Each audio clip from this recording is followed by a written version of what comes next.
haven't yet.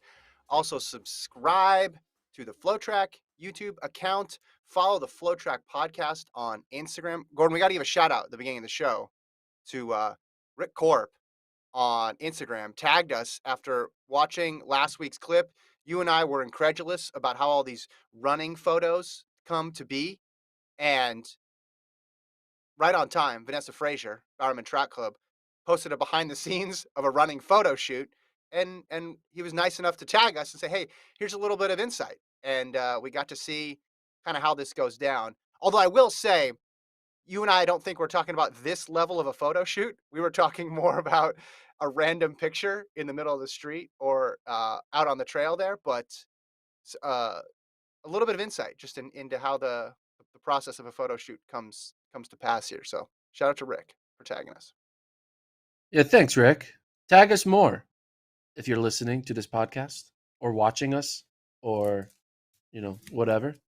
And yeah, that little back and forth looks like a more professional photo booth, but like there's like people, there are so many photographers just at every running event, like just at the Houston Marathon. There's like everyone who's running has like a friend who has a camera and is good at taking photos. And then all of a sudden they have like a collection of documents of their entire like marathon or half marathon, which I recognize, which I saw in full scale here at the Houston half yesterday. So. Yeah. And that's something that's changed in the time that we've been covering track.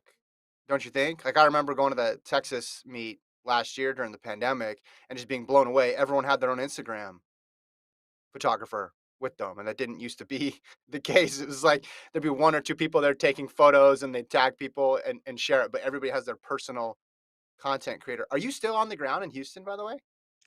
I am in hotel. We decided to spend the night because we wanted to go out Sunday night after the run and didn't want to drive 2.5 hours back to Austin on a Sunday night. So we spent the night. We will leave this morning. Going to get some tacos suggested by Carl Lewis that you and I had when we were in town covering the track team. So go to the taco truck after this podcast and head back to Austin, Texas. So, Gordon, yeah, meet was fun. Going I mean, not the meet. On your reporting trip here. Are you doing more reporting? Oh, good. No, there's nothing else really to report except for, we go right into it. Yesterday, I think, was probably the craziest women's distance day of all time. The fact that